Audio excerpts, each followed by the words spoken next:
चलो ठीक है। सो आज अपन न्यू चैप्टर स्टार्ट करने वाले, दैट इज केमिकल काइनेटिक्स। ठीक है, और ग्रुप में आपको मैसेज मैंने डाल दिया था कि भैया डिस्कशन अपन कल करने वाले हैं, टेस्ट का भी, एनसीईआरटी का भी और मॉड्यूल का भी, जिन लोगों ने भी सॉल्व कर लिया है। ठीक है, सो कल शाम को आपका डिस्कशन है, उस डिस्कशन में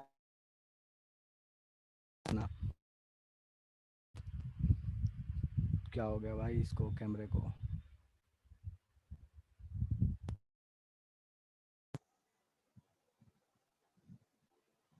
ठीक है, चलो। सो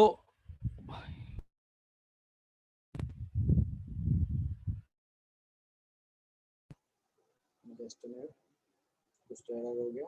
ठीक है, सो अपन आज स्टार्ट करते हैं नया chapter, that is chemical kinetics. ठीक है, चलो मैं स्क्रीन शेयर कर रहा हूँ, जरा से इस चैप्टर के बारे में जानने का प्रयास करते हैं कि ये चैप्टर है क्या, आखिर क्या हमें सीखना है इस चैप्टर में। ठीक है, देखो केमिकल काइनेटिक्स एक ऐसा चैप्टर है जिस चैप्टर में हम ये जानने का प्रयास करते हैं कि कोई भी रिएक्शन कितना टाइम लेगा कंप्लीट होने के लिए, कितने टाइम में क्या प्रोडक्ट बनेगा, क्या रिएक्टेंट बचेगा। इससे पहले के चैप्टर्स में हमको क्या पता था, हमको मोल कॉन्सेप्ट ने बताया था कि प्रोडक्ट कितना बनेगा, 2 मोल H2 लोगे तो कितना मोल H2O बनेगा, ये इतना ग्राम लोगे तो ये कितना ग्राम बनेगा। ये मोल कॉन्सेप्ट हमको सिखाता था 11th क्लास में। इक्विलिब्रियम ने हमको सिखाया कि रिएक्शन चल रही है, एक टाइम आने के बाद में वो रिएक्शन ना ऐसा हो जाएगा कि भैया प्रोडक्ट का अमाउंट बढ़ना बंद हो जाएगा, रिएक्टेंट का अमाउंट घटना बंद हो जाएगा। मतलब ऐसा कहानी आएगा कि भैया प्रोडक्ट का एक अमाउंट फिक्स हो जाएगा, रिएक्टेंट का अमाउंट फिक्स हो जाएगा। तो वो कंडीशन के बारे में जब पढ़े तो हमने बोला वो इक्विलिब्रियम है। लेकिन वो इक्विलिब्रियम आने से पहले की जो कहानी है वो काइनेटिक्स है। क्या मतलब, रिएक्टेंट लिया, प्रोडक्ट लिया, कितने देर में आपके पास इक्विलिब्रियम आ रहा है, कितने देर में आपका रिएक्शन कंप्लीट हो रहा है, कितना टाइम लग रहा है, उससे रिलेटेड जितनी भी चीजें हम पढ़ते हैं दैट इज बेसिकली काइनेटिक्स। तो बेसिकली ये क्या है, सो काइनेटिक्स कुछ और नहीं है, study of reaction with respect to time. Time के साथ जब स्टडी ऑफ रिएक्शन करते हैं तो उसको हम क्या बोलते हैं, काइनेटिक्स। या ऐसे भी बोलते हैं कि रेट ऑफ रिएक्शन को स्टडी करना, किस रेट से रिएक्शन चल रही है उसको स्टडी करना इज नोन एज काइनेटिक्स। अब बात आता है ये अपने लिए जरूरी क्यों है। भाई जरूरी बहुत है। क्यों जरूरी है? क्योंकि हमको पता है एक रिएक्शन जिसमें डायमंड बनता है और डायमंड बनने में मिलियन ऑफ ईयर लग जाते हैं। हमको पता है एक रिएक्शन जिसमें पेट्रोलियम बनता है, इसमें मिलियन ऑफ ईयर्स लग जाते हैं। क्या वैसे रिएक्शन हम प्रैक्टिकली कर सकते हैं? होने को तो प्रोडक्ट बन जाता है, जो हम चाहते हैं वो प्रोडक्ट बन गया, कोयले से डायमंड बन गया, लेकिन मिलियन ऑफ ईयर्स लग गए। क्या हम ऐसे रिएक्शन चाहेंगे कभी करना? नहीं चाहेंगे करना, क्योंकि हमें चाहिए प्रोडक्ट एक, ठीक है मतलब आप एक दिन के बजाय 2 दिन लगा लो तो चल जाएगा, 3 दिन लगा लो चल जाएगा। बहुत महंगी कोई चीज बहुत स्पेशल बन रही है तो महीना दिन इंतजार कर सकते हैं, उससे भी ज्यादा हुआ तो हो सकता है कि थोड़ा साल इंतजार कर लें, ये पॉसिबल है। लेकिन तुम सोच के देखो कि अगर बोले कि कोई रिएक्शन 100 साल और 200 साल में कंप्लीट हो रहा है तो कोई चाहेगा उस रिएक्शन को कराना? नहीं चाहेगा। भले ही वहाँ कितना ही महंगा प्रोडक्ट क्यों ना बन रहा हो, भले ही वहाँ डायमंड कार्बन से क्यों ना बना लो, कार्बन तो आपको मतलब 2 रुपए 3 रुपए 5 रुपए की चीज से आप भले ही 2-3 करोड़ की चीज बना लो, लेकिन हो सकता है उसको बनने में मिलियन ऑफ ईयर लग जाए, तो हम उस रिएक्शन को कराने के लिए तैयार नहीं है। सो इस वजह से काइनेटिक्स को पढ़ा जाता है, ताकि हमको ये पता हो कि किसी भी रिएक्शन में कितना टाइम लगेगा, कैसे लगेगा, इसके बारे में जो स्टडी है वो हमें काइनेटिक्स बताती है। अब बात करते हैं, जैसे मैंने बोला एक वर्ड यूज किया that is rate of reaction. Rate of reaction का मतलब क्या होता है? सो देखो रेट ऑफ रिएक्शन के 2 मतलब हो सकते हैं। क्या मतलब हो सकता है? सो रेट ऑफ रिएक्शन के 2 मतलब हो सकते हैं कि या तो हम उसको ऐसे बोल सकते हैं कि the rate of decrease in the concentration of any one of the reactant. मतलब कि किसी कोई रिएक्शन किस रेट से जा रही है, फॉर अ टाइमिंग मान लो ए गिविंग बी है, ए से मान लो बी बन रहा है।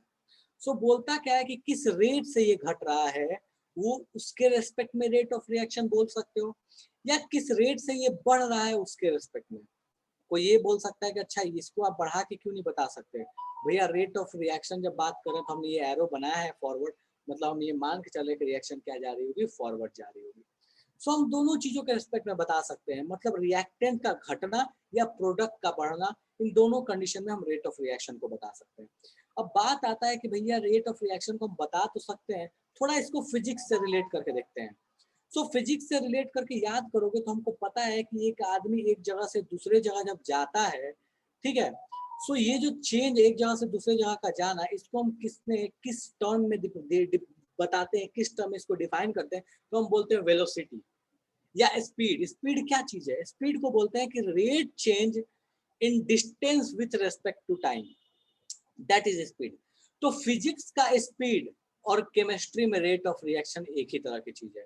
किस रेट से रिएक्शन आगे जा रही है, मतलब किस रेट से रिएक्टेंट प्रोडक्ट में कन्वर्ट हो रहा है। फिजिक्स में बोलो तो किस रेट से कोई आगे चल के जा रहा है, that is the rate of reaction. ठीक है, चलो तो जरा सा हम ऐसे समझते हैं, बिल्कुल फिजिक्स वाली कहानी। फिजिक्स में स्पीड और यहाँ पे रेट ऑफ रिएक्शन बात बराबर है। ठीक है, अब ये बताने के दो तरीके हो सकते हैं, या तो आप रिएक्टेंट के टर्म में बता लो या प्रोडक्ट के टर्म में बता लो। ठीक है, सो हम कहते क्या है, इस चीज को ध्यान दो कि चलो ये तो समझ गए कि रिएक्टेंट और प्रोडक्ट के टर्म में हम इसको बता सकते हैं कि भैया इसका घटना या इसका बढ़ना रेट ऑफ रिएक्शन कहला जाएगा। लेकिन फिजिक्स में हमको पता है कि रेट ऑफ रिएक्शन तो होता था change in distance with respect to time. यहाँ पे किसका चेंज, किसके टाइम के रेस्पेक्ट में किसका चेंज करोगे? मोल्स का चेंज करोगे, वॉल्यूम का चेंज करोगे, किसका चेंज करोगे? वहां तो डिस्टेंस होता था, वेलोसिटी में डिस्प्लेसमेंट होता था। यहाँ किसका चेंज होगा विथ रेस्पेक्ट टू टाइम? तो यहाँ चेंज होगा कॉन्सेंट्रेशन का with respect to time.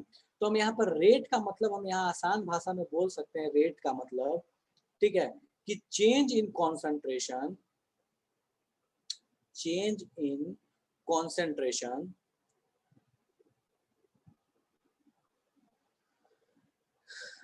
concentration upon time, change in concentration upon time। अब ये बात हो सकती है किसका चेंज इन कॉन्सेंट्रेशन, रिएक्टेंट का या प्रोडक्ट का, दोनों में से किसी का भी हो सकता है। So change in concentration with respect to time, इसी को हम क्या बोलते हैं, रेट। अब हमको ये तो पता चल गया कि चेंज इन कॉन्सेंट्रेशन, कॉन्सेंट्रेशन बहुत तरीके के होते हैं, तो भैया हम कॉन्सेंट्रेशन के लिए क्या यूज करेंगे? तो कॉन्सेंट्रेशन का मतलब यहाँ साइड में मैं लिख दे रहा हूँ कि इस कॉन्सेंट्रेशन का मतलब क्या है। तो हम बाबू पढ़ते आ रहे थे, थोड़ा सा इक्विलिब्रियम याद करोगे तो कॉन्सेंट्रेशन का मतलब होता है मोलैरिटी। सो बेसिकली सिंस यहाँ पे मैं लिख रहा हूँ कॉन्सेंट्रेशन का मतलब हुआ, कॉन्सेंट्रेशन का मतलब हुआ simply that is molarity, molarity. ठीक है, तो change in molarity of reactant या change in molarity of product with respect to time will be defined as rate of reaction. ठीक है, अब देखो मान लो मेरे पास एक टर्म है, एग्जांपल के तौर पे मान लो मैंने कहीं ऐसे लिखा हुआ है, डब्बा में ए लिखा हुआ है, इसका मतलब क्या हुआ? इसका मतलब हुआ कॉन्सेंट्रेशन ऑफ ए। ये हम ऑलरेडी इक्विलिब्रियम में पढ़ा करते थे, डब्बे के अंदर में कोई चीज लिखे तो हम बोलते थे वो उसका कॉन्सेंट्रेशन है। तो कहीं भी आपको डब्बे के अंदर कोई चीज लिखी हुई मिल जाए, उसका मतलब उसके कॉन्सेंट्रेशन से है। तो डब्बा के अंदर ए का मतलब क्या है? कॉन्सेंट्रेशन ऑफ ए, और कॉन्सेंट्रेशन का मतलब है molarity of A. So rate क्या हो गया? Change in concentration with respect to time. ये रिएक्टेंट के रेस्पेक्ट में हो सकता है, प्रोडक्ट के रेस्पेक्ट में हो सकता है। इसकी यूनिट क्या होगी? सो भैया हम यहाँ पे बोल सकते हैं यूनिट क्या होने वाली है। तो कॉन्सेंट्रेशन का यूनिट क्या होता है? Moles per litre. टाइम का यूनिट ऐसा ही क्या हो गया? सेकंड। तो हम बोल सकते हैं कि इसका यूनिट जो होगा, रेट का जो यूनिट होगा, किसका रेट? रेट ऑफ रिएक्शन का यूनिट। अगर यहाँ पूरा लिखना तो लिख लो कि रेट ऑफ रिएक्शन का जो यूनिट होगा वो यूनिट क्या होगा? तो तुम बोलोगे कि भैया ये यूनिट होगा मोल पर लीटर पर सेकेंड। चलेगा। अब दूसरी चीज होती है कि भैया ये रेट ऑफ रिएक्शन तो हम दो तरीके से बता सकते हैं। कैसे? फिजिक्स में भी तो स्पीड दो बताते थे, that is spontaneous speed and average speed. इसी तरीके से रेट ऑफ रिएक्शन भी दो तरीके का बता सकते हैं। क्या क्या बता सकते हैं? So spontaneous rate of reaction और अपने सॉरी इंस्टेंटेनियस, माय बैड, मैं स्पॉन्टेनियस बार बार बोल रहा हूँ। Instantaneous rate of reaction, instantaneous rate of reaction और एवरेज रेट ऑफ रिएक्शन। तो हम यहाँ से एक चीज तो और भी कह सकते हैं, वो ये कह सकते हैं कि कितने तरह के रेट ऑफ रिएक्शन हो सकते हैं, तो कितने टाइप्स के रेट ऑफ रिएक्शन हो सकते हैं। ठीक है, तो हम बोल सकते हैं रेट ऑफ रिएक्शन, ठीक है, रेट ऑफ रिएक्शन ये कितने तरीके का हो सकता है? तो ये दो तरीके के हो सकते हैं। ठीक है, कौन कौन से दो तरीके के हो सकते हैं? सो भैया ये या तो इंस्टेंटेनियस हो सकता है या एवरेज हो सकता है। सो इंस्टेंटेनियस या एवरेज। ठीक है, अब दोनों का फॉर्मूला कैसे लगाओगे, तो जरा फॉर्मूले पे बात कर लेते हैं। तो देखो एवरेज का मतलब क्या होता है, फिजिक्स का याद करो, फिजिक्स में एवरेज कैसे बोलते थे। तो फिजिक्स में, ओ भाई क्या चाहते हो, अच्छा रोहित आनंद, ओके ठीक है।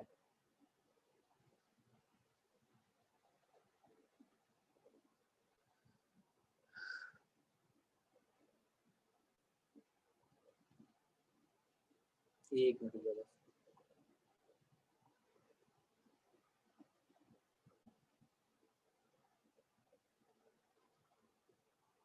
ठीक है रोहित, कोई बात नहीं। ठीक है, तो अपने पास इंस्टेंटेनियस रेट हो सकता है और एवरेज रेट हो सकता है। ठीक है, अब दोनों का फॉर्मूला पे बात करते हैं, दोनों का फॉर्मूला कैसे अप्लाई होगा। तो एकदम फिजिक्स का कॉन्सेप्ट याद करो, फिजिक्स के कॉन्सेप्ट में हम क्या बोलते थे, एवरेज स्पीड।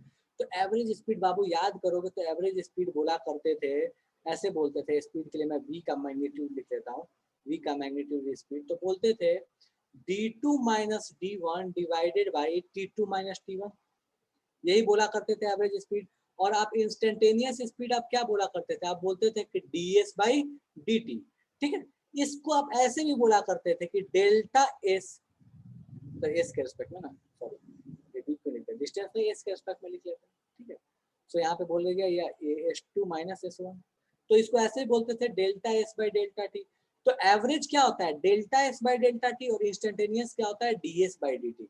तो बेसिकली हमारे पास जो इंस्टेंटेनियस रेट है या जो एवरेज रेट है, हम इसको भी ऐसे ही बोल सकते हैं। हम कैसे बोल सकते हैं, सो एवरेज रेट हम कैसे बोलेंगे, तो देखो ध्यान दो, रेट ऑफ रिएक्शन। ठीक है, रेट ऑफ रिएक्शन कैसे बोलोगे, सो मैं पहले बोल रहा हूँ विथ रिस्पेक्ट टू रिएक्टेंट। ठीक है, rate of reaction with respect to reactant, reactant के रिस्पेक्ट में आप कैसे बोलोगे। ठीक है, कौन सा वाला, एवरेज। तो आप ऐसे बोलोगे, ध्यान दो, रिएक्टेंट के रिस्पेक्ट में आप कैसे बोलोगे, तो आप रिएक्टेंट के रिस्पेक्ट में ऐसे बोलोगे, ध्यान दो यहाँ पे,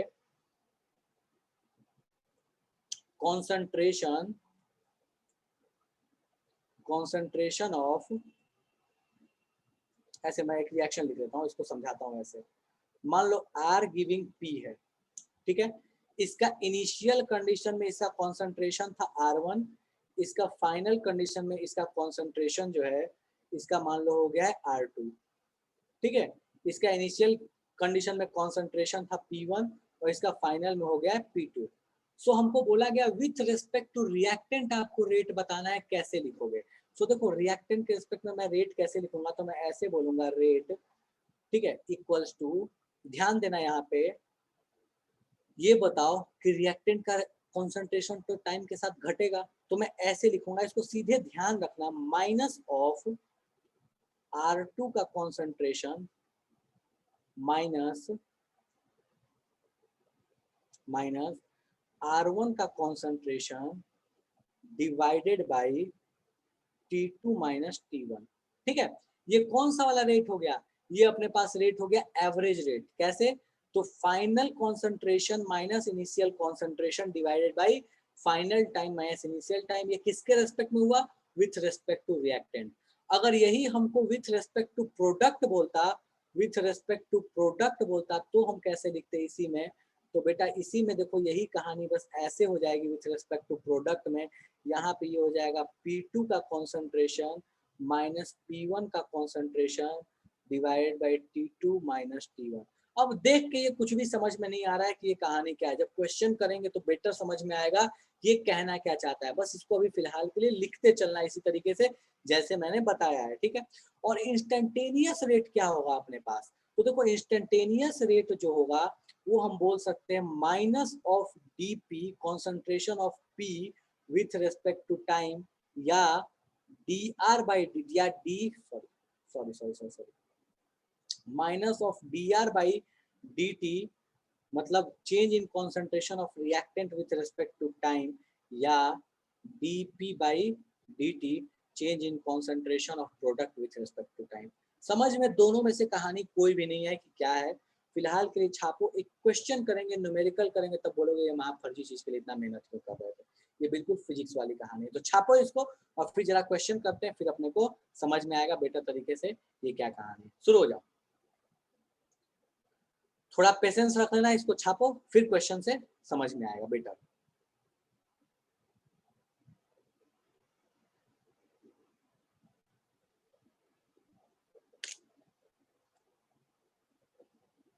बिल्कुल बिल्कुल अनुष्का, P2 जो है वो P1 से बड़ा होगा, क्यों?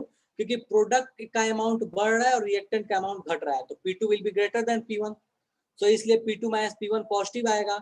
R2 माइनस R1 निगेटिव आता है, इसीलिए उस निगेटिव को पॉजिटिव बनाने के लिए हमको एक आगे में निगेटिव लगाना पड़ता है, इसीलिए रिएक्टेंट वाले में निगेटिव लगाते हैं, प्रोडक्ट वाले में निगेटिव लगाने की जरूरत नहीं है, क्योंकि रिएक्टेंट का कॉन्सेंट्रेशन तो घट रहा है, लेकिन हमको रेट तो पॉजिटिव चाहिए ना, क्योंकि रिएक्शन तो आगे जा रही है, तो इसलिए रिएक्टेंट में हम निगेटिव लगाते हैं, प्रोडक्ट में हम निगेटिव नहीं लगाते। छापो फटाफट से।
छाप लिए? कोई ऐसा जो अभी भी नहीं छापा हुआ है?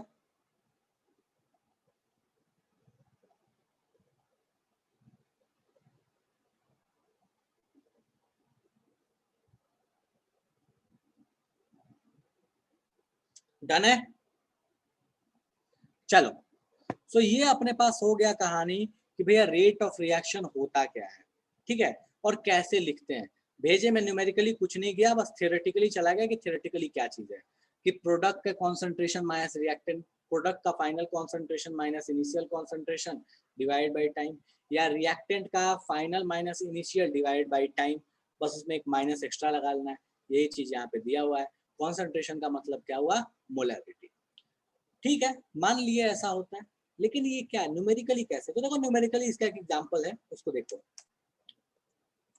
हाँ, ये क्वेश्चन दिया हुआ, यहाँ क्वेश्चन को ध्यान से देखो, बोलता क्या है कि for the concentration of C4H9Cl, ये रिएक्टेंट है, नाम है इसका butyl chloride, at different times given below calculate the average rate of reaction.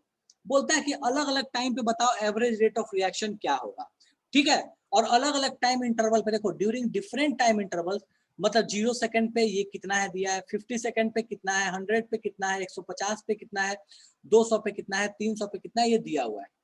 बोलता है एवरेज रेट ऑफ रिएक्शन बताओ कितना होगा, यही अपने से पूछा है। बोलता क्या है कि बताओ अपने पास एवरेज रेट ऑफ रिएक्शन क्या होगा। अच्छा, पहले ये बताओ कि ये रिएक्टेंट है कि प्रोडक्ट है?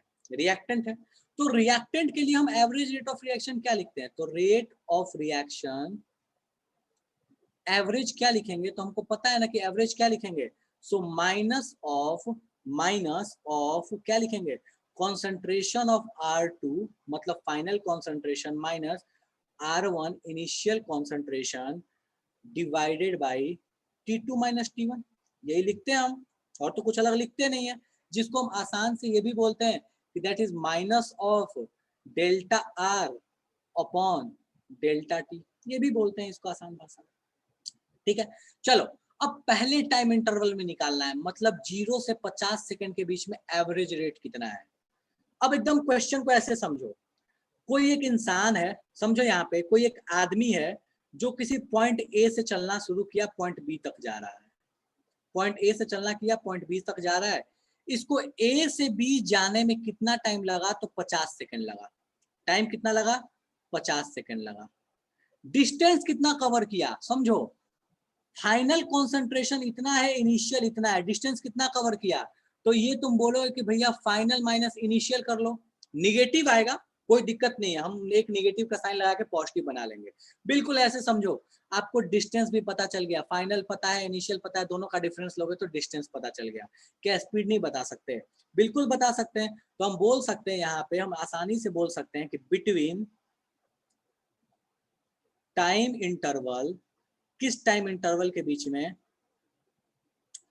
टाइम इंटरवल 0 to 50 सेकेंड्स, 0 से 50 सेकेंड के बीच में कितना होगा एवरेज रेट। तो भैया हम लिख सकते हैं, यहाँ पे देखो तो रेट लिख रहा हूँ, रेट का मतलब अब एवरेज समझ में आ गया, मैं सीधे लिखूंगा माइनस 0 से 50, फाइनल कॉन्सेंट्रेशन कितना है 0.0905 माइनस इनिशियल कॉन्सेंट्रेशन है 0.10, 0.100 डिवाइडेड बाई टाइम कितना लगा, तो 50 माइनस 0, 50 माइनस 0, इसको सॉल्व कर लिए तो मेरे पास जो भी आंसर आया वो आंसर क्या आ गया, तो जो भी यहाँ से आपके पास आंसर आएगा वो आपका क्या हो जाएगा, एवरेज रेट हो जाएगा। कहाँ से कहाँ के बीच का, 0 से 50 सेकंड के बीच का आपको एवरेज रेट पता चल गया क्या होगा। उसी तरीके से बोलेगा कि 50 से 100 का बताओ, 100 से 150 का बताओ, 150 से 200 के बीच का बताओ एवरेज रेट, तो बता सकते हो, कोई दिक्कत नहीं है। आपके पास क्वेश्चन ये है, ये तो मैंने आपको एक सॉल्व करके बता दिया, जो भी आपका यहाँ आंसर आएगा उसको लिख लेना। मेरा क्वेश्चन ये है कि calculate average rate of complete reaction, पूरे रिएक्शन का एवरेज रेट कितना होगा। तो आप बता सकते हो ना, कैसे बताओगे, बोलोगे अच्छा final concentration, initial concentration, time final, initial time, हमको ये पता है तो हम पूरे रिएक्शन का भी एवरेज रेट लिख सकते हैं। तो फटाफट इस पूरे रिएक्शन का एवरेज रेट लिखो और मुझे बताओ कि एवरेज रेट क्या होगा। शुरू हो जाओ, पूरे रिएक्शन का एवरेज रेट बताओ क्या होगा। बिल्कुल अंशु पूछ सकता है, पूरे आपको क्या बोला है, डिफरेंट टाइम इंटरवल्स पे आपसे पूछा है, सब टाइम इंटरवल में बताना है। मैंने आपसे सीधे पूछ लिया कि सीधे बताओ कि पूरे रिएक्शन का एवरेज रेट कितना है। पूरे रिएक्शन का एवरेज रेट जल्दी से कैलकुलेट करो और मुझे बताओ कि एवरेज रेट क्या है। फॉर्मूला इसका देख के लगता है पता नहीं क्या है यार, क्या है माथा खराब करने वाला, लेकिन इसके क्वेश्चंस महावाहियात आते हैं, महावाहियात आते हैं। तो फटाफट से सॉल्व करो और मुझे बताओ कि पूरे रिएक्शन का एवरेज रेट कितना आएगा।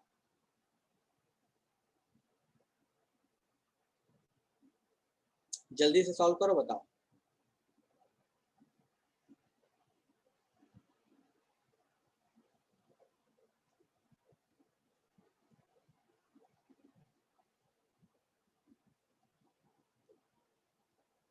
अनिमेश 95 कैसे हो गया भाई, 95/50 थोड़ी होगा, 90.5/50 होगा ना।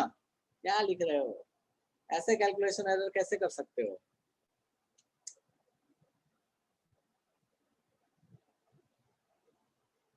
और नीचे में भी 50 होगा, ये सोच लेना कि 50 होगा कि नहीं होगा।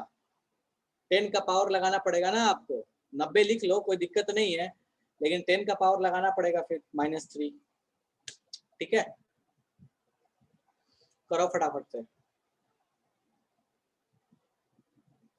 अभिषेक निगेटिव क्यों लगाओगे, निगेटिव लगाओगे क्या, आगे में एक निगेटिव लगा, वो निगेटिव उसको पॉजिटिव बना देगा।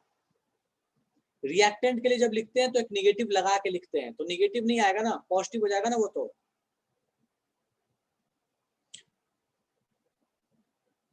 गुड अनुष्का।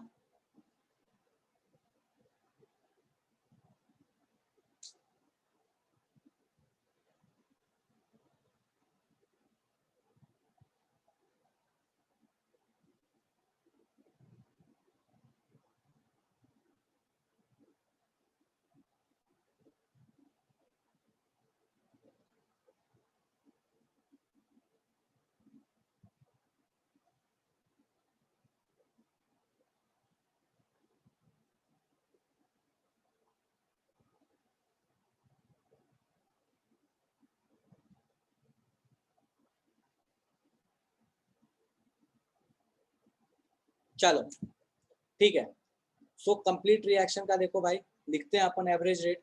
ठीक है, तो मैं यहाँ रेट लिख रहा हूँ, इसको ध्यान देना बाबू। ठीक है, रेट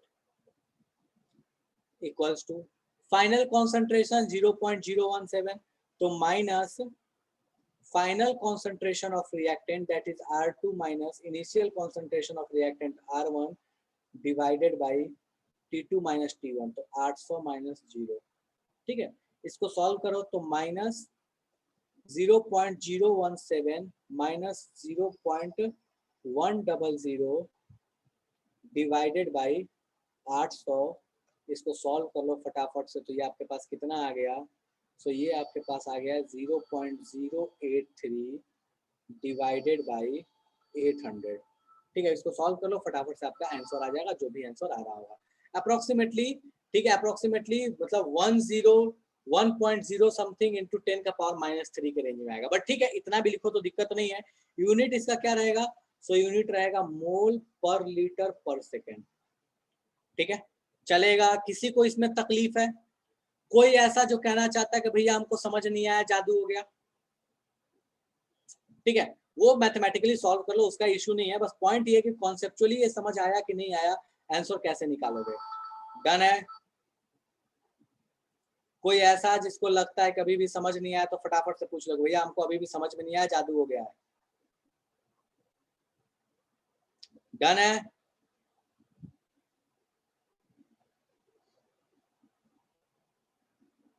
चलो ठीक है, तो ये आपके पास कहानी हो गई। अब एक क्वेश्चन मैं यहाँ पे दे दे रहा हूँ, उसको आप घर पे आराम से करना। कैलकुलेट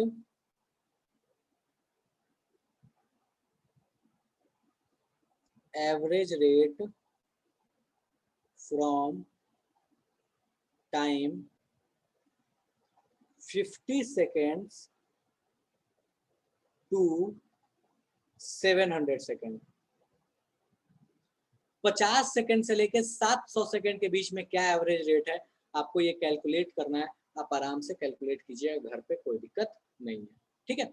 तो ये तरीका हुआ इस क्वेश्चन को सॉल्व करने का। देख के लगता है थियरी कुछ बकवास है, बट एक्चुअल में कहानी क्या है, बहुत ही आसान सी कहानी है, ठीक है। चलो अब जरा सा पीछे आते हैं और इसका ग्राफ का एनालिसिस करते हैं। देखो इसका ग्राफ कैसे होता है, तो इस ग्राफ को ध्यान दो। देखो यहाँ पे कहता क्या है कि अगर रिएक्टेंट का याद करो तो यार रिएक्टेंट का ग्राफ क्या होगा, टाइम के साथ रिएक्टेंट का अमाउंट घटेगा, घटा लिए। बोलता है कि भैया एवरेज रेट आप कैसे बताओगे। सो हमको पता है एवरेज क्या होता है। हम एवरेज अगर हमको बताना है, देखो इधर है concentration of reactant Y axis पे और एक्स एक्सिस पे टाइम है।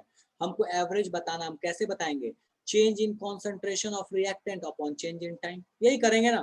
तो बेसिकली मान लो मुझे बोला गया कि T1 से लेकर T2 के बीच में एवरेज रेट बताओ, तो आप क्या बोलोगे कि T1 पे मान लो कॉन्सेंट्रेशन था R1, T2 पे कॉन्सेंट्रेशन था R2, तो एवरेज बोलोगे कि that is minus delta R by delta T minus of R2 minus R1 T2 minus T1, यही तो अभी लिखे थे। इससे कुछ अलग लिखा था नहीं। तो हमको पता है कि एवरेज रेट बताना है, तो हम क्या करेंगे, final concentration minus initial concentration, यहाँ का कॉन्सेंट्रेशन माइनस यहाँ का, चूंकि रिएक्टेंट है तो माइनस लगाएंगे, प्रोडक्ट में माइनस नहीं लगाते, ठीक है। So final concentration minus initial divide by final time minus initial time, अपने पास रेट आ जाएगा, कौन सा आ जाएगा, एवरेज रेट आ जाएगा।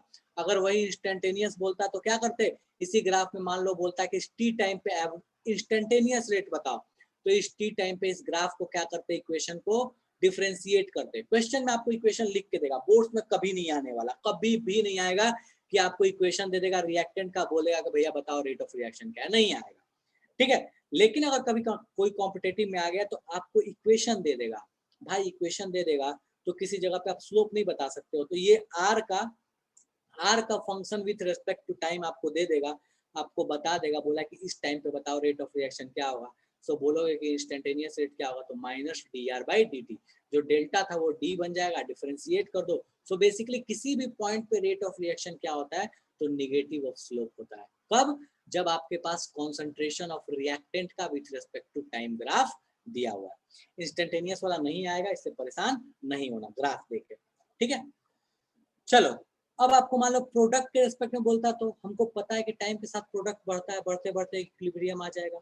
चलो ये बढ़ रहा है, बोला कि भैया बताओ एवरेज रेट क्या होगा, कहाँ से कहाँ, T1 और T2 के बीच में, हम कैसे बताएंगे, प्रोडक्ट का final concentration that is P2, initial concentration P1, तो P2 minus P1 upon T2 minus T1, हमको पता चल गया एवरेज रेट क्या होगा, अगर प्रोडक्ट के रिस्पेक्ट में बोला है तो, ठीक है। और अगर मान लो किसी टाइम पे बोला तो dp बाई डी टी, यहाँ तो सीधे स्लोप निकाल लो dp बाई डी टी, अपने को पता चल जाएगा कि रेट क्या है रिएक्शन का। सो बेसिकली ये ग्राफ हमको देख के लगता है कुछ भारी भरकम सा चीज परेशान करने के लिए, लेकिन है महावाहियात सा ग्राफ जो हम फिजिक्स में पढ़ते थे। ऐसे समझ लो कि फिजिक्स में ये डिस्टेंस दिया हुआ है और ये टाइम दिया हुआ है, आपसे वेलोसिटी पूछा है, एवरेज और इंस्टेंटेनियस बता सकते हो।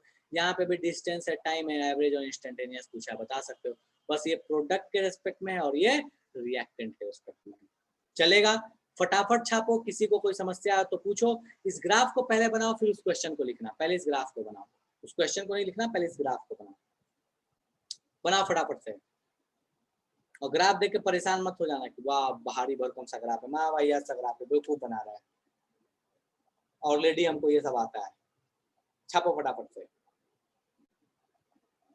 ऊपर में आर लिखा है तो रिएक्टेंट, इधर साइड में प्रोडक्ट लिखा है तो प्रोडक्ट लिख लीजिएगा इसको अच्छे से।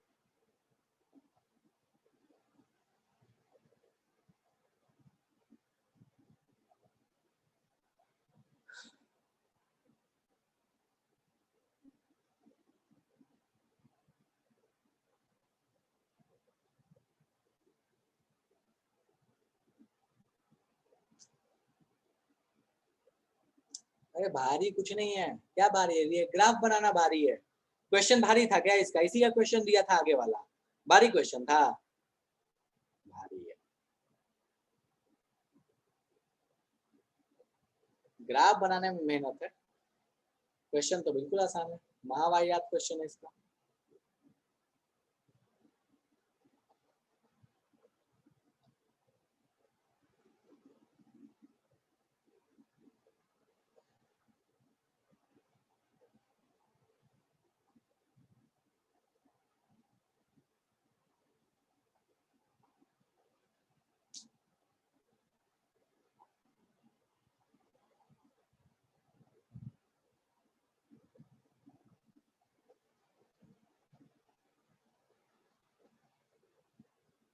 नहीं दिव्यांशु, इलेक्ट्रोकेमिस्ट्री देखते हैं अपन, मतलब एक दो अपन ये पढ़ेंगे पहले, जितने अपने पास ये हैं इनऑर्गेनिक के चैप्टर्स, उसके बाद पढ़ेंगे इलेक्ट्रोकेमिस्ट्री। लास्ट में नहीं पढ़ेंगे, ऑर्गेनिक से पहले पढ़ेंगे बेसिकली। अगर तब तक लॉकडाउन खुल गया तो बहुत अच्छी चीज है। इसके बाद अपन पढ़ेंगे इनऑर्गेनिक, ठीक है?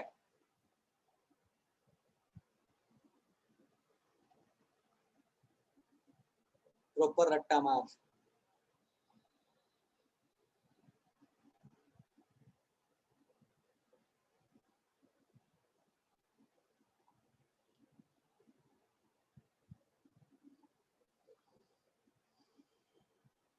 छाप लिए?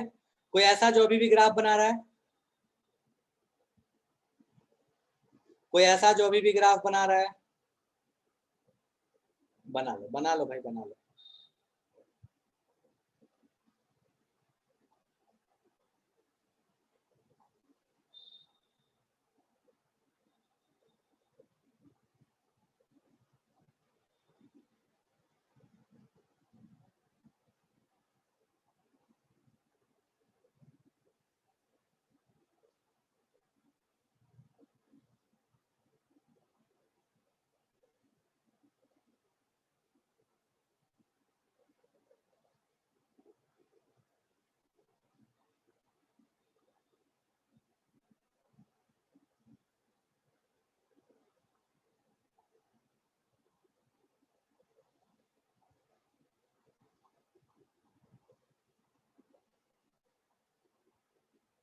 हो गया? चलो, ये तो हो ही गया। इसको छापो फटाफट से, क्वेश्चन छापो, आंसर छापो जल्दी जल्दी से। और एक होमवर्क दिया, उस होमवर्क को कर लेना घर पे। क्वेश्चन के लिए जगह छोड़ दो, क्योंकि क्वेश्चन आपके एनसीईआरटी में दिया हुआ है, वहां से लिख सकते हो।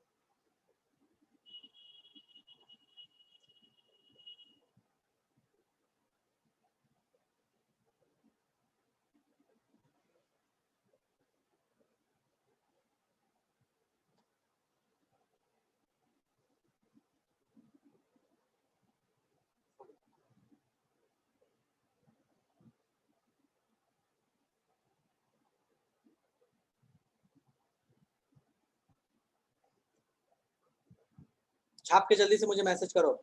2 लोग तो बहुत स्लो छापते हैं, अनुष्का, दीक्षा।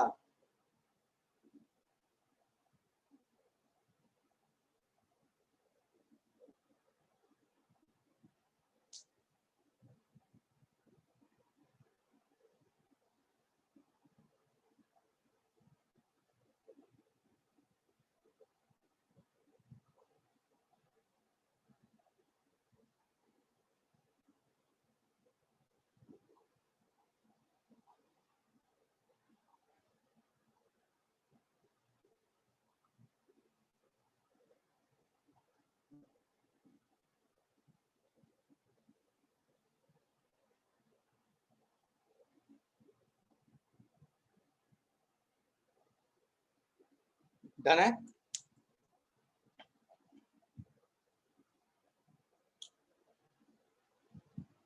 चलो ठीक है, ओके, बढ़ते हैं आगे। सो ये अपने पास कहानी हो गई कि रेट ऑफ एवरेज कैसे लिखेंगे, average rate of reaction instantaneous कैसे लिखेंगे। अब देखो होता क्या है कि भैया ये तो आसान वाली कहानी थी, तो दिक्कत नहीं था, क्योंकि यहाँ पे कभी ऐसा नहीं हुआ कि स्टोसिमेट्री अलग अलग हो। मतलब क्या हुआ, इस चीज को समझो। आपके पास जो भी रिएक्शन दिया, उस रिएक्शन में गौर फरमाओगे तो देखोगे क्या कि अगर आपके पास, देखो अगर आपके पास 1 मोल रिएक्टेंट घटेगा, समझो यहाँ पे 1 मोल ये घटेगा तो ये भी 1 मोल घटेगा, ये 1 मोल बनेगा, ये 1 मोल बनेगा, क्योंकि स्टोसिमेट्रिक रेशियो 1:1:1:1 है। मोल कॉन्सेप्ट याद करो, एक के लिए ये एक चाहिए, ये भी एक बनेगा, ये भी एक बनेगा। लेकिन अगर आपके पास ये स्टोसिमेट्रिक रेशियो 1:1 नहीं रहा तो क्यों?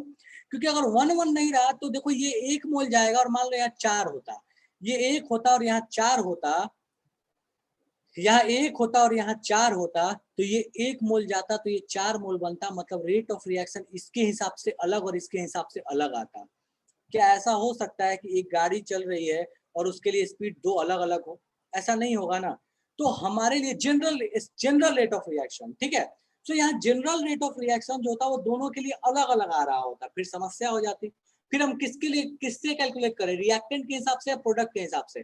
पहले तो किसी के हिसाब से सेम आता, अब किसी के हिसाब से सेम नहीं आने वाला, अब अलग अलग आने वाला। तो हम यहाँ पे क्या करते हैं, एक नया कॉन्सेप्ट अप्लाई करते हैं और उसके हिसाब से बताते हैं कि रेट ऑफ रिएक्शन क्या होगा।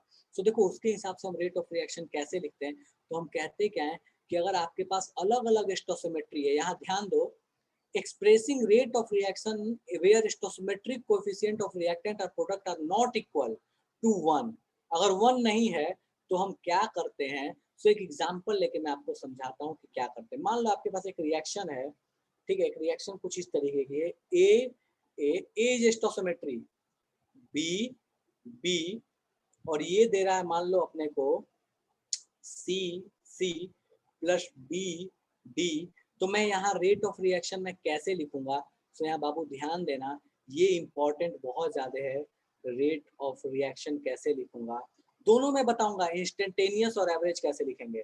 सो पहले लिखेंगे अपन एवरेज और फिर लिखेंगे अपन इंस्टेंटेनियस, दोनों में बस एक छोटा सा फर्क आएगा, बाकी कहानी सेम रहेगी, ठीक है। सो अगर हमको रेट ऑफ रिएक्शन लिखना तो मैं कैसे लिखूंगा, तो इस चीज को ध्यान देना, -1/a, और यहाँ लिखेंगे change in concentration of A upon change in time equals to -1/b change in concentration of B upon change in time equals to, अब प्रोडक्ट में माइनस नहीं लगेगा तो 1/c change in concentration of C with respect to time, ठीक है, and equals to आपको यहाँ पे आ गया 1/d change in concentration of D with respect to time. ये समझ में कुछ नहीं आया कि क्या लिखाया। अब यहाँ जहाँ डेल्टा लिखा है उसके जगह अगर इंस्टेंटेनियस होगा तो बस फर्क ये हो जाएगा कि वहाँ डी लगा दोगे। सो 1/a ये हो जाएगा dA/dt, यहाँ पे क्या हो जाएगा -1/b, और ये हो जाएगा dB/dt, यहाँ पे हो जाएगा 1/c, ये हो जाएगा dC/dt, और यहाँ पे हो जाएगा 1/d, ये हो जाएगा dd/dt। अब समझ में तो अपने कुछ अभी भी नहीं आया कि ये क्या लिख दिया, ये क्या कहने का मतलब है। कहने का मतलब ये है कि अगर आपको रेट ऑफ रिएक्शन लिखना है विथ रिस्पेक्ट, अगर आपको पूरे रिएक्शन का अगर आपको रेट लिखना है तो आपको क्या करना पड़ेगा, आपको ए का concentration change with respect to time तो लिखोगे ही, साथ में इसके स्टोसियोमेट्री से इसको डिवाइड करोगे। बी के लिए बी के हिसाब से लिखने जाओगे तो बी का change in concentration with respect to time लिखोगे, साथ में बी के स्टोसियोमेट्री से डिवाइड करोगे। सी के रिस्पेक्ट में लिखोगे तो चेंज इन कॉन्सेंट्रेशन ऑफ सी तो लिखोगे ही, और बाद में उसके बाद सी से डिवाइड करोगे, स्टोसियोमेट्री से डिवाइड करोगे। डी के लिए लिखोगे तो डी से डिवाइड करोगे। समझ में नहीं आ रहा है कि ये क्या कहना चाहता है, तो देखो इसका एक एग्जांपल दिखाता हूँ तब समझ में आएगा। बोला कि देखो ये रिएक्शन है, बताओ रेट ऑफ रिएक्शन कैसे लिखोगे, तो बोले कि बी आर का change in concentration with respect to time multiplied by 1/5, ये जो 5 है इसके डिवीजन में आ गया, इक्वल्स टू BrO3 का change in concentration with respect to time, आगे माइनस, यहाँ 1 है तो 1 लिखने की जरूरत नहीं है, यहाँ H प्लस के आगे 6 हो गया, Br2 का आगे 3 है तो ये 1/3 हो गया, H2 1/3 हो गया। अब यहाँ पे बोला गया कि बताइए फिर ये चीज क्या है, पहले तो यही रेट ऑफ रिएक्शन हुआ करता था, यही रेट ऑफ रिएक्शन हुआ करता था, अब क्या है, तो यहाँ पे एक नया टर्म डिफाइन किया गया और बोला गया कि एक कहलाएगा रेट ऑफ डिसअपियरेंस और एक कहलाएगा रेट ऑफ अपीयरेंस। ठीक है, सो डिसअपियरेंस किसके लिए कहलाएगा, तो रिएक्टेंट के लिए कहलाएगा, और अपीयरेंस किसके लिए कहलाएगा, तो प्रोडक्ट के लिए कहलाएगा। न्यूमेरिकल करेंगे तो जाते बेटर समझ में आएगा, अभी फिलहाल के लिए बस इसको ध्यान रखो कि कैसे लिखेंगे। ठीक है, तो चलो यहाँ पे मैं ऐसे लिखूंगा, यहाँ पे स्टेटमेंट लिख रहा हूँ, इसको ध्यान देना। तो मैं बोलूंगा कि rate of disappearance of reactant, disappearance मतलब कौन खत्म होता है, कौन घटेगा, तो रिएक्टेंट घटता है, तो इसलिए डिसअपियरेंस किसके लिए वैलिड होता है, रिएक्टेंट के लिए, दैट इज ए के लिए और बी के लिए। सो ए का रेट ऑफ डिसअपियरेंस या बी का रेट ऑफ डिसअपियरेंस क्या होगा, तो जिसको हम पहले रेट बोलते थे रिएक्शन का, वो अब ए और बी का डिसअपियरेंस का रेट कहलाएगा, मतलब माइनस ऑफ dA/dt इंस्टेंटेनियस के लिए और minus of delta concentration of A/ΔT, ये रेट ऑफ डिसअपियरेंस ऑफ ए कहलाएगा, और उसी तरीके से माइनस ऑफ कॉन्सेंट्रेशन dB/dt या माइनस ऑफ डेल्टा बी का कॉन्सेंट्रेशन बाय डेल्टा टी, ये rate of disappearance of B कहलाएगा। समझ में कुछ नहीं आ रहा है, पता नहीं ये क्या ही कहानी चल रही है, जरा आगे देखेंगे तो बेटर समझ में आएगा कि इसकी कहानी कैसी है। ठीक है, और फिर इसके बाद बोला कि रेट ऑफ अपीयरेंस का न्यूमेरिकल बहुत आसान होता है, जैसे पिछला वाला था वैसा ही, बस देखने में ये भारी भरकम लग रहा है। अपीयरेंस ऑफ ए क्या हो जाएगा, सॉरी सी बन रहा है ना अपने पास, तो अपीयरेंस ऑफ सी होगा, सी का अपीयरेंस क्या होगा, तो बोलोगे कि ये हो जाएगा D concentration of C by dt और delta concentration of C by delta T. उसी तरीके से आप इसको खुद से लिखो कि डी के लिए क्या लिखोगे, इसको लिखो, छापो, और फिर इसका क्वेश्चन दिखाता हूँ, फिर बोलोगे कि महावाहियात क्वेश्चन है, इसी चीज के लिए इतना परेशान क्यों किया। तो फटाफट से पॉइंट्स लिखो, इस पूरे एक्सप्लेनेशन को लिखो, और फिर इसके क्वेश्चन देखेंगे तो समझ में आएगा महावाहियात क्वेश्चन। छापो फटाफट से इसको।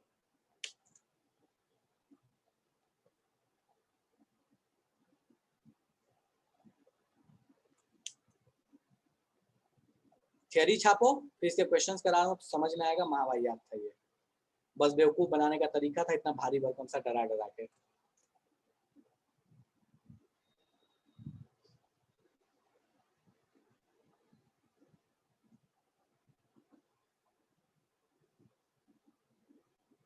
छाप के मुझे बता देना कि छाप लिया।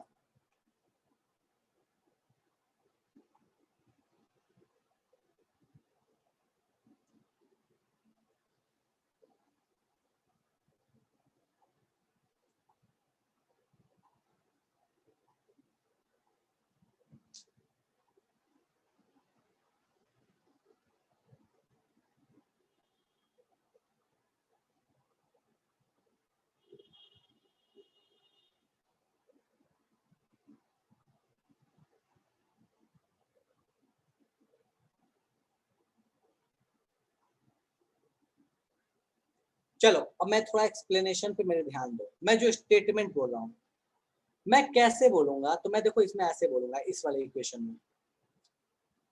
छाप लिया क्या सबने, कोई ऐसा जो अभी भी छाप रहा था,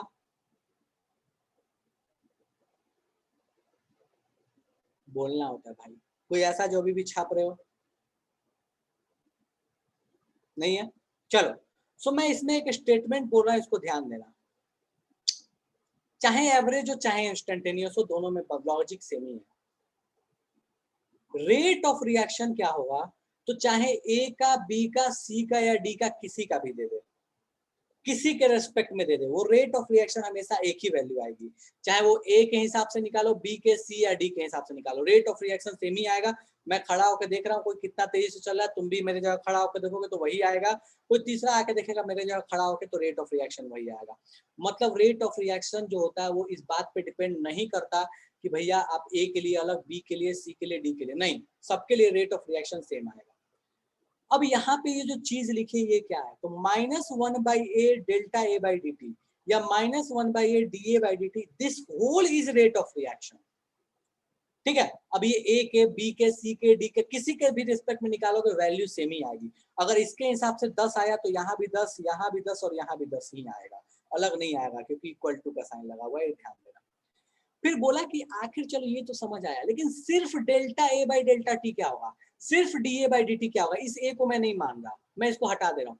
सिर्फ D A by D T क्या कहलाएगा, तो सिर्फ D A by D T कहलाएगा rate of disappearance of A, minus लगा के, तो minus D A by D T is rate of disappearance of A and -1/a D A by D T is rate of reaction. ध्यान से सुनना, मैं फिर से बोल रहा हूँ, minus dA by dt minus dA by dt is rate of disappearance of A minus 1 by dA by dt is rate of reaction.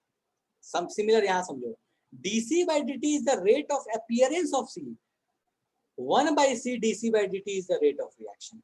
तो यही है rate of reaction, rate of appearance, rate of disappearance में relation.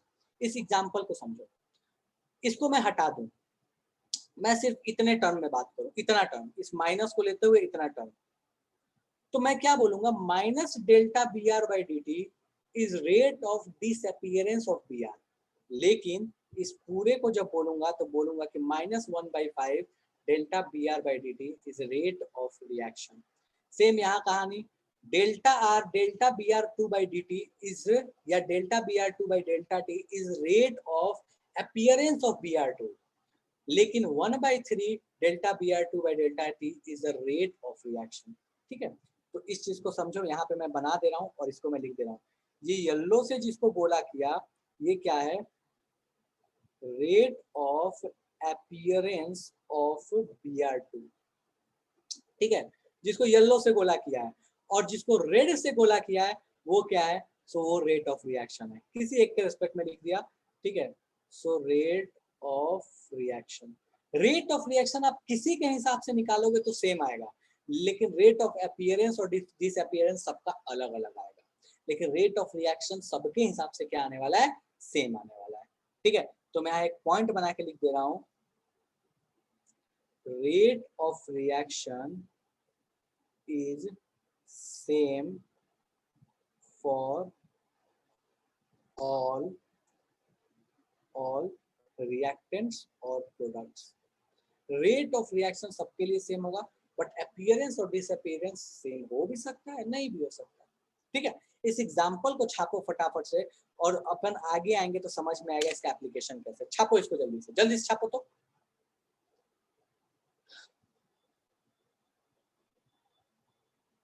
जल्दी छापो इसको। इसके questions महावाहियात होते हैं, महाबकवास होते हैं, एकदम मतलब फर्जी क्वेश्चन होते हैं।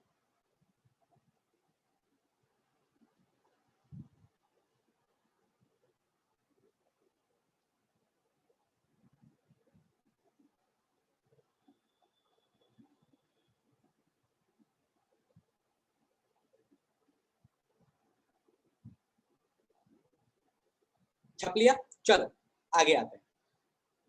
कुछ नहीं, देखो आपको रेट वाले ऐसे क्वेश्चन देना, सबसे पहले इक्वेशन लिखो, सबसे पहले इक्वेशन लिखो।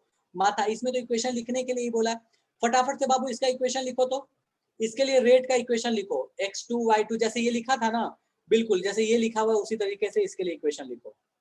ठीक है, रेट इक्वेशन लिखो फटाफट से, in terms of appearance disappearance सबके लिए, सिर्फ y2 के रिस्पेक्ट में नहीं, सबके लिए लिखो, फटाफट से लिखो। तो इक्वेशन, इसका रेट इक्वेशन लिखो तो जल्दी से।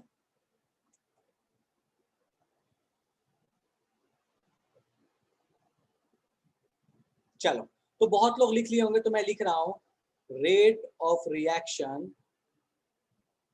इक्वल्स टू क्या होगा, 1 माइनस नहीं लगा, मतलब माइनस लगा लिया, 1 नहीं लिख रहा, D concentration of x2 by D T, average नहीं इंस्टेंटेनियस लिख रहा हूँ, एवरेज लिखोगे डेल्टा लगा के लिख लेना, minus 1/3 dy2 by D T equals to 1/2 d xy3 by dt। किसी को इसमें रोना है? रेट इक्वेशन लिख लिया, कोई दिक्कत नहीं है, चलेगा क्या? कोई ऐसा जो जिसको तकलीफ है इसमें? नहीं है? चलो अब क्वेश्चन देखो इसके न्यूमेरिकल कैसे आते हैं, और बोर्ड में आता है। बोला क्या, इस रिएक्शन में a plus 2b giving 3c plus d, rate of disappearance of b। समझो, rate of disappearance of b बोला है कि इतना है, बताओ रेट ऑफ रिएक्शन कितना होगा। पहले तो रेट इक्वेशन लिखो, रेट का इक्वेशन लिखो। तो रेट का इक्वेशन क्या लिखोगे? Rate of reaction. So rate of reaction क्या होगा? सो हम बोल सकते हैं ना बाबू कि रेट ऑफ रिएक्शन अपने पास क्या होगा, तो minus concentration of dA by dt equals to minus 1/2 dB by dt equals to 1/3, ये तो तुम लिख ही लेना है, इसमें तो सोचना ही नहीं है, equals to 1/2 dd by dt। अब हमको दिया क्या है? बोलता है rate of disappearance of B दिया है और रेट ऑफ रिएक्शन पूछा है। ये पूछा है और ये दिया हुआ है, ध्यान से देखो, ये दिया हुआ है, ये समझ आ रहा है क्या? Minus of D V by dt क्या होता है? Rate of disappearance of B होता है। तो minus of D V by dt दिया हुआ है और रेट ऑफ रिएक्शन पूछा है। क्या नहीं बता सकते रेट ऑफ रिएक्शन क्या होगा? इन दोनों इक्वेशन को इक्वेट करना है अपने को बस, और क्या करना है। सो मैं लिख सकता हूं ना कि रेट इक्वल्स टू क्या होता है, सो 1/2, और इस वाले के लिए लिख लिया माइनस dB बाई dt, चलेगा। और हमको पता है माइनस dV बाई dt क्या है? Rate of disappearance of B है, काम खत्म। हमको पता है ये rate of disappearance of B है, डिसअपीयरेंस ऑफ बी अभी जस्ट पढ़ा था, rate of disappearance of B. तो हम बोल सकते हैं रेट ऑफ रिएक्शन क्या हो गया, सो 1/2 मल्टीप्लाइड बाई 1 इंटू 10 का पावर -2, तो ये कितना हो गया भाई साहब? 0.5 इंटू 10 का पावर -2, यूनिट क्या हो जाएगा? मोल पर लीटर पर सेकंड। किसी को इसमें रोना गाना मचाना है तो बता दो कि भैया हमको रोना गाना मचाना है, हमको समझ में नहीं आया। कोई ऐसा जो रोना गाना मचाना चाहता है इसमें? एक क्वेश्चन सॉल्व करके बता दिया कि रेट ऑफ डिसअपीयरेंस बी का दिया था, रेट ऑफ रिएक्शन पूछा था, कैसे करोगे? इक्वेशन लिखना है, उसके जगह पे dV बाई dt के जगह पे बस क्या पुट कर देना है, उसका जो रेट ऑफ डिसअपीयरेंस है पुट करो, काम खत्म, खेल खत्म। ऐसे समझ लो रेट ऑफ रिएक्शन निगेटिव नहीं आएगा। अगर निगेटिव नहीं भी हटाते तो लास्ट में निगेटिव को पॉजिटिव बना देना, काम खत्म। निगेटिव पॉजिटिव में समस्या हो तो रेट ऑफ रिएक्शन निगेटिव नहीं होगा। डन है? कोई ऐसा जिसको इसमें तकलीफ है तो बता दो, ये क्वेश्चन समझ नहीं आया। इसका दूसरा पार्ट अभी थोड़ी देर बात करेंगे। अगला क्वेश्चन करो, बिल्कुल अगला क्वेश्चन करो तो फटाफट से। बोलता क्या है, इसको ध्यान दो, एक सेकंड रुक जाओ। हाँ, इस क्वेश्चन को करो। बोलता क्या है कि ये वाली जो क्वांटिटी है, ये वाली क्वांटिटी क्या है? चार ऑप्शंस दिए गए हैं, फटाफट से मुझे मैसेज करो तो कि इस रिएक्शन के लिए जो क्वांटिटी लिख के दिया है इसका मतलब क्या है, ये क्या चीज बता रहा है। बी पार्ट अभी नहीं, अनुष्का रुक जाओ, इस क्वेश्चन के बाद मैं बी पार्ट कराऊंगा, पहले इस क्वेश्चन को सॉल्व करो। बोलता क्या है, माइनस, मुझे आंसर लिख के भेजो जल्दी से। -1/2 dHi बाई dt क्या बता रहा है? Rate of formation of HI, rate of disappearance of HI, instantaneous rate of reaction, या average rate of reaction. Very good Anushka, very good Abhishek. Diksha गलत है, दिव्यांशु गलत है, आर्यन सही है, क्या बात है, बहुत अच्छे।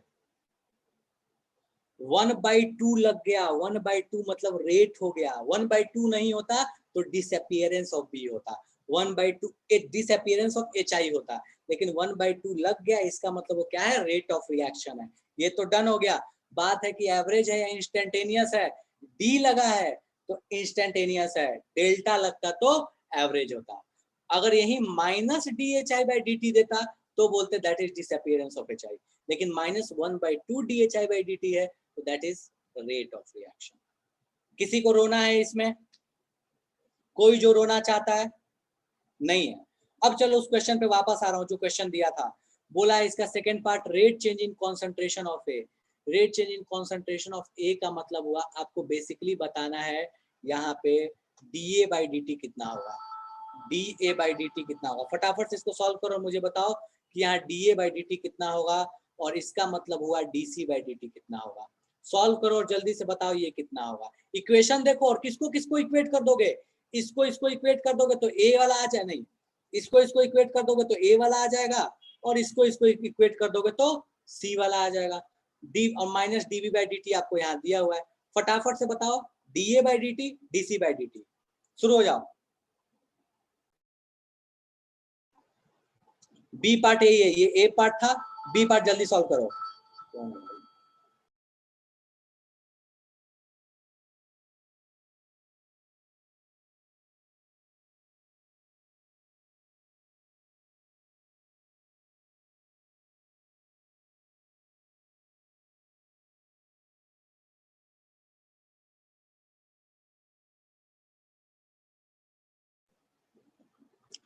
फटाफट से सॉल्व करो इसको और मुझे बताओ da बाई dt कितना और dc बाई dt कितना। आंसर भेजो फटाफट से जो मुझे सॉल्व है।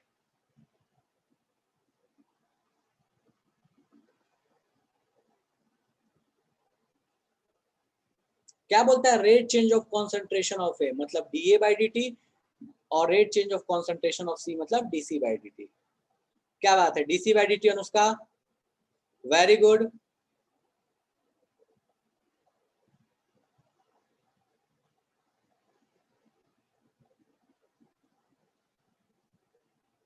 बस एक बार तुम ये चेक कर लो बेटा कि जो तुमने पावर्स लगाया और जो डेसिमल यूज किया वो सही है या गलत है। अनुष्का एक बार जरूर चेक करो, पावर और डेसिमल चेक करो।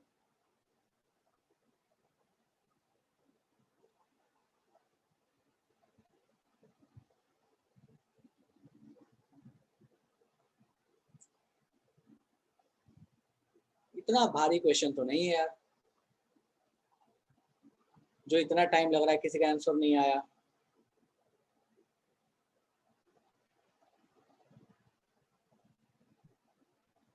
क्या करना है, इस दोनों को इक्वेट करो ए और इन दोनों को इक्वेट कर दो तो आपके पास आ जाएगा ए वाला, इन दोनों को इक्वेट करो तो बी वाला।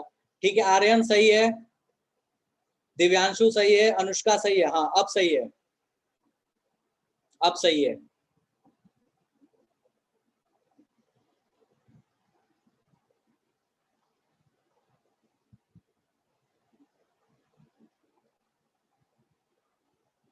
साइन का लोचा हो रहा है, बाकी आंसर सही ला रहे हो। चलो, rate change in concentration of A da by dt है, ये माइनस da बाई dt नहीं है भाई, ठीक है। और ये dc बाई dt है, ये माइनस नहीं है, माइनस या प्लस नहीं लगा, यहाँ माइनस आगे में नहीं लगा हुआ, ये ध्यान रखना। चलो समझो इस चीज को, आंसर सही लाए हो बहुत लोग। देखो da बाई dt क्या होगा तो हम लिख सकते हैं ना, देखो यहाँ समझो भाई, इक्वेशन में बना के लिख रहा हूँ। हमको पता है यहाँ से कि minus of da by dt जो है ये किसके बराबर है, तो -1/2 dB बाई dt के बराबर है। और यहाँ बोल दिया rate of disappearance of B आपको दिया हुआ है, मतलब माइनस के साथ ये वैल्यू दी हुई है। सो हम इसको ऐसे तो बोल ही सकते थे ना, 1/2 इंटू 1 इंटू 10 का पावर -2, तो ये कितना हो गया 0.5 इंटू 10 का पावर -2। लेकिन मुझसे क्वेश्चन में ना माइनस da बाई dt नहीं बोला, मुझसे क्वेश्चन में ना rate of disappearance of A नहीं बोला था, मुझसे सिंपली बोला था change in concentration of A with respect to time, मतलब da बाई dt पूछा था। तो इस माइनस को उठा के राइट साइड भेजना पड़ेगा ना हमको, तो हम क्या बोलेंगे, हम बोलेंगे ना भैया कि da बाई dt जो होगा वो कितना होगा, तो ये हो जाएगा माइनस ऑफ 0.5 इंटू 10 का पावर -2। ऐसे भी सोचो, ऐसे भी, हाँ दिव्यांशु बिल्कुल, इसमें कुछ नहीं सॉल्व करना था। ऐसे भी सोचो तो भैया ए का कॉन्सेंट्रेशन घट रहा है, तो रेट चेंज इन कॉन्सेंट्रेशन क्या आएगा, निगेटिव आएगा। ए घटेगा ना तो निगेटिव आएगा ना, इसलिए ए ये निगेटिव लगाना जरूरी है। चलो सी वाला सॉल्व करते हैं, तो हम क्या लिख सकते थे, dc by dt equals to 1/2, मैं माइनस यहाँ अंदर में लेके लिख दे रहा हूँ, माइनस dv बाई dt लिख सकते हो, कोई दिक्कत नहीं है। हमको पता है ये इक्वेशन होगी माइनस dv बाई dt, हमको पता है ना कि ये dv बाई dt क्या है, हमको पता है ये माइनस dv बाई dt क्या है, तो हम यहाँ बस क्या लिख देंगे, अच्छा और ये क्या है 1/3, तो हम इसको कैसे आगे सॉल्व करें भाई, ये 1/3। अब इसको हम आप आगे सॉल्व करना शुरू करते हैं, सो हम इसको आगे क्या करेंगे, हमको dc बाई dt चाहिए, तो dc by dt equals to कितना हो जाएगा, इस 3 को उठा के राइट साइड में फेंकना पड़ेगा, तो 3/2 मल्टीप्लाइड बाई इसकी वैल्यू हमको दी हुई है, दैट इज 1 × 10 का पावर -2, तो ये कितना हो गया 1.5 × 10 का पावर -2, यूनिट क्या रहेगा मोल पर लीटर पर सेकेंड, इसका भी यूनिट क्या रहेगा मोल पर लीटर पर सेकेंड। तो dc बाई dt और da बाई dt दोनों अपने पास निकल के आ गया। कोई रोना चाहता है तो मुझे बता दो रो के कि भैया हमको समझ नहीं आया, हमको रोना गाना मचाना है, हमारे भेजे में नहीं जा रहा है। कोई ऐसा जिसको रोना गाना मचाना है तो मुझे बता दो कि भैया हमको रोना गाना मचाना है। Change in concentration of A with respect to time, change in concentration of C with respect to time हमको बुझाया नहीं। अच्छा, change in concentration of C with respect to time is the rate of appearance of C, और change in concentration of A with respect to time is rate of disappearance. लेकिन चूंकि ये minus plus नहीं लगेगा जब disappearance बोलेंगे तो, बाकी change in concentration of A और change in concentration of C with respect to time आपके सामने है। कोई रोना चाहता है तो बता दो कि हम रोना चाहते हैं, हमको बहुत तकलीफ है, समझ नहीं आया। कोई ऐसा है जिसको कष्ट हो रहा है? ठीक है दिव्यांशु, बट सेकेंड वाला तो सॉल्व करना था ना। चलो अगले क्वेश्चन पे ध्यान दो, इस क्वेश्चन को सॉल्व करो। अब ध्यान दो यहाँ पे क्या दिया है, rate of disappearance of NH3 दिया है, इसका डिसअपीयरेंस का रेट दिया है, बोलता क्या है rate of formation of H2O कितना होगा, rate of formation of H2O कितना होगा। फॉर्मेशन ऑफ H2O का रेट का मतलब क्या हुआ, DH2O बाई dt कितना होगा। शुरू हो जाओ, फटाक से सॉल्व करो। इक्वेशन लिखो, पहले इक्वेशन लिखो पूरे रिएक्शन के लिए, NH3 के लिए दिया है, H2O का पूछा है। शुरू हो जाओ और मुझे बता दो कि ये कितना टफ है।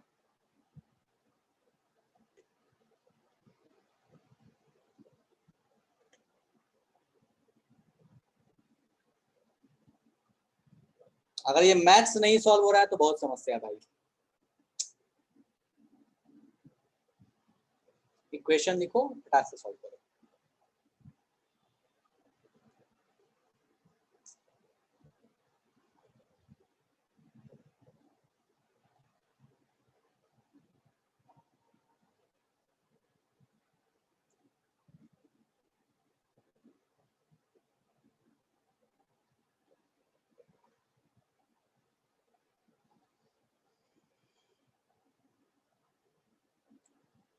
-DNH3 बाई dt दिया है और DH2O बाई dt पूछा है। गुड अभिषेक, वेरी गुड, अच्छा लगा देख के मेरे को।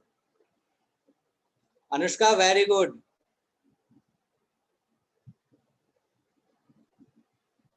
ऑप्शन चेक करो अनुष्का, ठीक है, अच्छा है।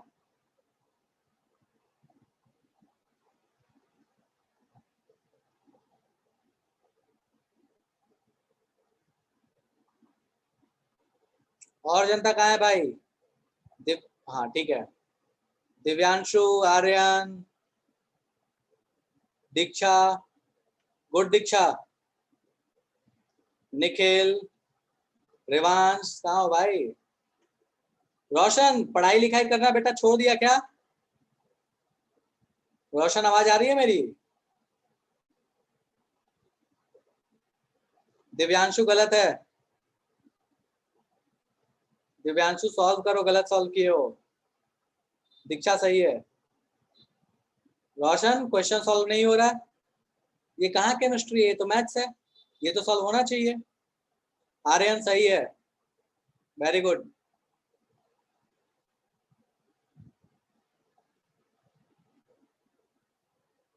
अच्छा रोशन क्या बोल रहा था, पढ़ाई लिखाई करना छोड़ दिया, उसके लिए यस सर बोला? अच्छा ठीक है, चलो। सो मैं इक्वेशन लिखता हूं पहले तो। सो रेट ऑफ रिएक्शन का इक्वेशन क्या हुआ, मैं लिख रहा हूं, ध्यान दो, -1/4, ये प्रैक्टिस होना बहुत जरूरी है, DNH3 by dt equals to HO2 के लिए लिख सकते हो सेम कहानी, NO के लिए लिख सकते हो सेम कहानी 1/4 लगा के। हमको H2O के लिए चाहिए तो हम सीधे H2O वाला लिख लेना, इन्हीं दोनों का तो रिलेशन चाहिए। तो D H2O/dt। अब भाई हमको क्या पता है, हमको पता है ना, इसके वैल्यू पता है, इसकी पूछा है हमसे, क्या ही दिक्कत है, दोनों को इक्वेट कर दो, बस फर्जी है। गुड तमन्ना, वेरी गुड, बहुत अच्छा लग रहा है, मतलब कोई सॉल्व करो यार, इस आसान सा क्वेश्चन है, वेरी गुड बेटा। चलो तो इसको फटाफट से किए तो माइनस, रेवांश वेरी गुड। चलो सो ये हो गया 1/4, dNH3/dt दिया है माइनस के साथ, क्योंकि रेट ऑफ डिसअपियरेंस है, तो हम क्या लिखेंगे 1/4 multiplied by 3.6 into 10⁻³ equals to, यहाँ पे 1/6 मल्टीप्लाइड बाई dH2O/dt, यही हमसे पूछा है, dH2O/dt कितना होगा, हमसे कुछ और तो पूछा नहीं है। तो भैया ये कितना हो जाएगा, इस 6 को ले आके इधर मल्टीप्लाई कर दो, जैसे 6 को ले आके उधर मल्टीप्लाई करोगे अपने पास आंसर आ जाएगा, dH2O/dt का आंसर आ जाएगा, that is rate of appearance of H2O, इसका आंसर आ जाएगा that is A, that is 5.4 into 10⁻³ मोल पर लीटर पर सेकेंड। कोई ऐसा जिसको इसमें रोना गाना मचाना है, कोई ऐसा जो रोना चाहता है तो मुझे बता दो कि भैया हम तो रोना चाहते हैं, हमको समझ नहीं आया। डन है। इसी क्वेश्चन में अगला पार्ट ध्यान दो तो, और आपको अभी सॉल्व करके बताना है रेट ऑफ रिएक्शन कितना होगा। रेट ऑफ रिएक्शन मुझे जल्दी से बता दो कितना होगा।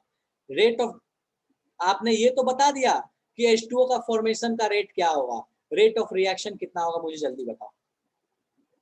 रेट ऑफ रिएक्शन कितना होगा फटाक से बताओ तो।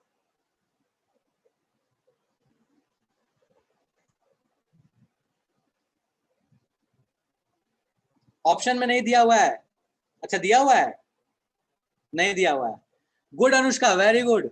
आर्यन गलत है, रेट ऑफ रिएक्शन कैसे सेम हो जाएगा, रेट ऑफ रिएक्शन के लिए तुम देखो, ये अभिषेक बहुत सही है, इसको इक्वेट करोगे ना बाबू, ये है ना रेट ऑफ रिएक्शन, तो 1/4 इंटू dNH3/dt, मतलब dNH3/dt को 4 से डिवाइड करोगे, भेजे में गया, तो रेट ऑफ रिएक्शन अपने पास क्या हो जाएगा, तो हम रेट ऑफ रिएक्शन बोल देंगे ना, पिछले वाले में सेम हो गया था गलती से, हमेशा सेम हो जरूरी नहीं है, तो अब ये क्या हो जाएगा, ये हो जाएगा 1/4 इंटू माइनस ऑफ dNH3/dt, और dNH3/dt हमको पता है क्या है, हमको पता है कि ये वैल्यू क्या है, तो ये क्या हो जाएगा 1/4 multiplied by 3.6 into 10, good Divyanshu, 10⁻³ तो दैट इज 0.9 इंटू 10⁻³ भेजे में गया क्या।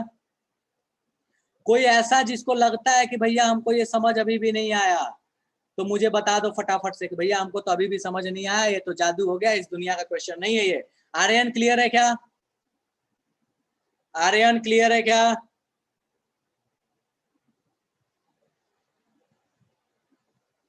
चलो अब यहां से आपको कोई भी पूछ ले, क्या rate of appearance of NO2 NO नहीं बता सकते हो, rate of appearance of NO बता सकते हो, बिल्कुल बता सकते हैं, बता तो rate of appearance of NO कितना होगा जल्दी से, rate of appearance of NO कितना होगा, ये क्वेश्चन नंबर ए, ये B, rate of appearance of NO, pen paper उठाने की जरूरत नहीं पड़नी चाहिए इसमें,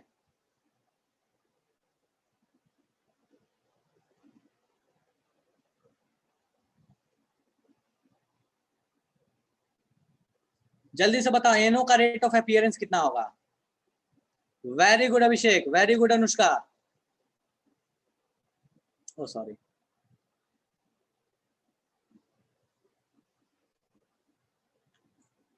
दो लोगों ने खटाखट सॉल्व कर लिया, सोच लिया, अच्छा 4-4 है, ओके, दिमाग लगा लिया थोड़ा सा।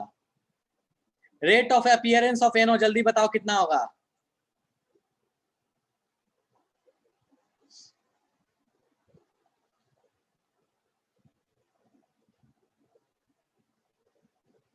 गुड दिव्यांशु, ठीक है, मतलब वैल्यू 10⁻³ मैं लिख दूं, ऑप्शन देख के बता देता, चलो ठीक है।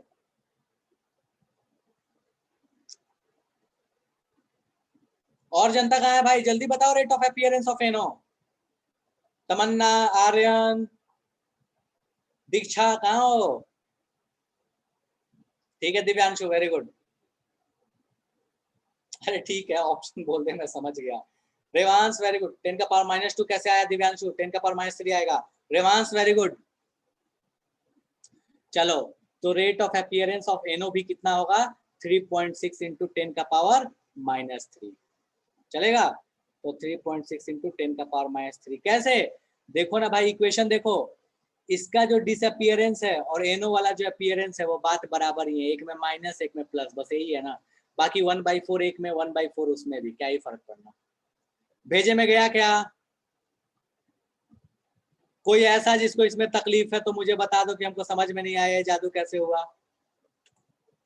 ठीक है, तो देखो ये थियरी इसकी लगती थी ना कि भारी भरकम सी पता नहीं क्या, देखो क्वेश्चन महावाहियात, और ऐसे बोर्ड्स में भी ऐसे आते हैं और कॉम्पिटेटिव एग्जाम में भी ऐसे आते हैं, ऐसा नहीं है कि ये मतलब एक जगह की बात है। बस आपको ध्यान रखना है कि लिखते कैसे हैं, कॉन्सेप्ट आपको ध्यान रखना है।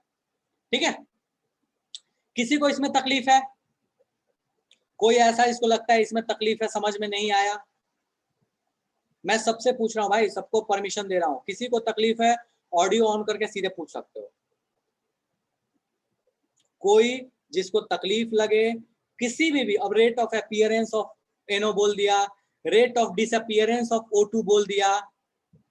ठीक है, एक क्वेश्चन आता है रेवांश इस चैप्टर से, एक क्वेश्चन आता है, अगर इस टॉपिक से आया तो महावाहियात ऐसे ही क्वेश्चन आएंगे। ठीक है, मतलब जेई में बात कर रहा हूँ, एक क्वेश्चन। ठीक है, चलो ये तो हो ही गया, इस क्वेश्चन को नोट डाउन कर लो बाबू, फटाफट से नोट डाउन करो।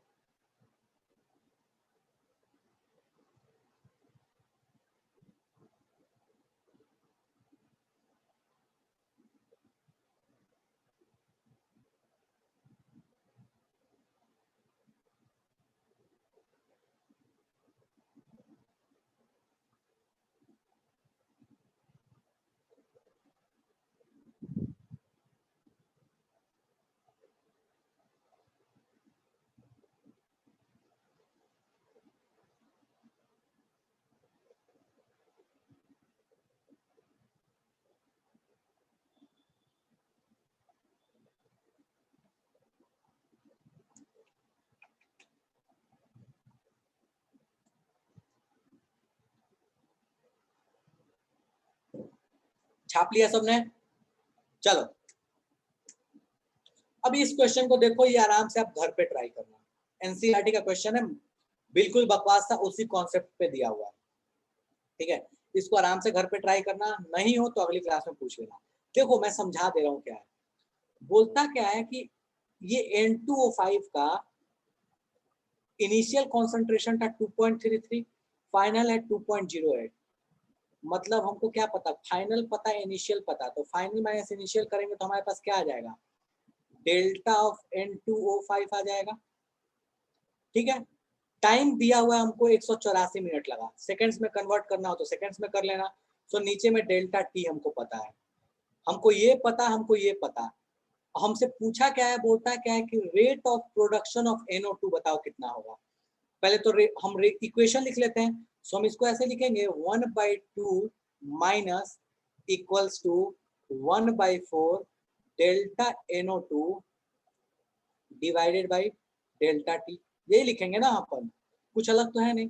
हमको क्या पता, हमको ये डेल्टा पता, कॉन्सेंट्रेशन इनिशियल फाइनल पता, तो डेल्टा निकाल लोगे, डेल्टा टी पता, हमको ये पूछा है, नहीं बता सकते हो क्या होगा, बिल्कुल बता सकते हैं, कोई दिक्कत नहीं है, बता सकते हैं ना। किसी को समस्या है क्या इसमें कि NO2 का बोलता है rate of production of NO2, मतलब rate of formation of NO2 क्या होगा, rate of appearance of NO2 क्या होगा, नहीं बता सकते।